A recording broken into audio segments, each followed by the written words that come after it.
Hello and welcome to the first video of the year. This is Dr. Harold coming to you from the back corner of the room. And today we're going to talk about the beginning of our first unit. We're going to talk specifically about Mr. Langston Hughes and this overall concept about a dream deferred. So before you watch this video, we should have spent some time looking at these three questions. What I asked you to do is go through these three questions, answer each one in about 150 words as best you can. Now, you're going to get sick of these questions eventually as we go through the unit, but this is going to be the driving idea and force behind everything that we do in this unit. So you need to keep these questions in mind as we read all of our poems and as we look at all of this historical background. So we want to talk today about a poet named Langston Hughes. He wrote a poem I'm going to show you in just a few minutes. Mr. Hughes was born in 1902, so this is about 40 years after slavery has ended, but still about 60 years before the Civil Rights Movement, and he lives in Missouri. He was a rather well-educated man, went to Lincoln University and Columbia University, but rather than just sitting and listening to me talk to you about his background, I'm going to turn it over to John Green with some animation to take you through his life. John?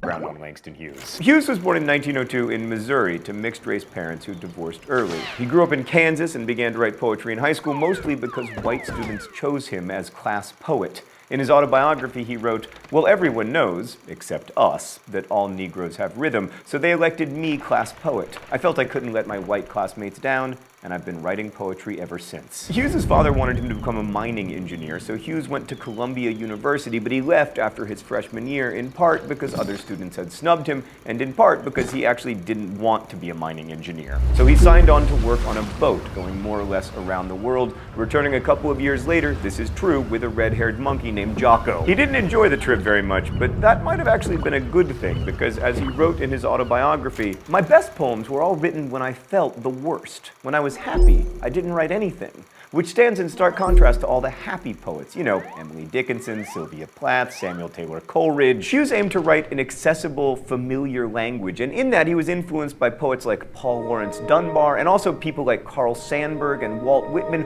all of whom wrote in vernacular, everyday language in the hopes that their work could appeal to a larger audience. The poem that really put Langston Hughes on the map was "Negro Speaks of Rivers." Let's listen to that one now.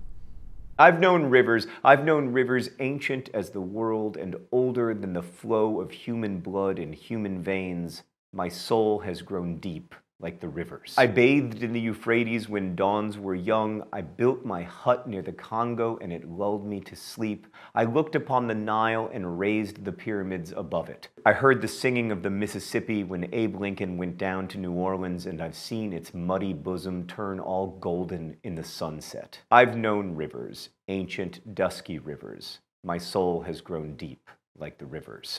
So the reason this poem was so famous was because it really tried to capture the experience of being, well, not just a black man, but just being a person in general. It didn't follow that same form. In fact, Langston Hughes was very adamant that we not just be about using white culture over and over and over again, but that African American culture should strive to set itself apart, to make it its own thing. He had this quote, which I thought was pretty interesting. "This is the mountain standing in the way of any true Negro art in America, this urge within the race toward whiteness, the desire to pour racial individuality into the mold of American standardization and to be as little Negro and as much American as possible."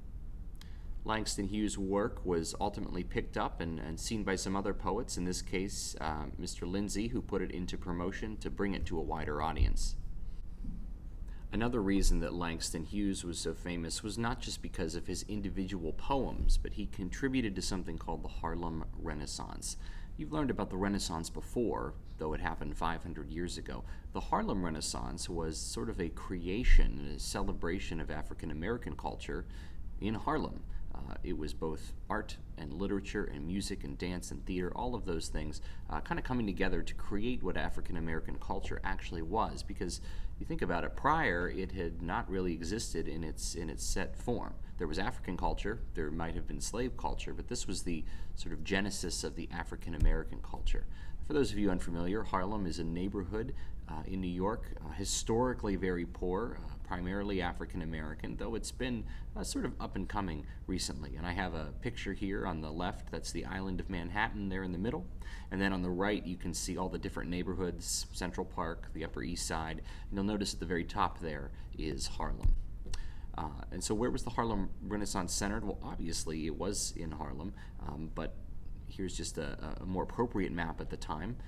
And this was called the New Negro Movement back then. And as I said, that's sort of an outdated term, but back then it would have been the term that you used. It started here and it actually spread throughout the country, and obviously we're still talking about it today.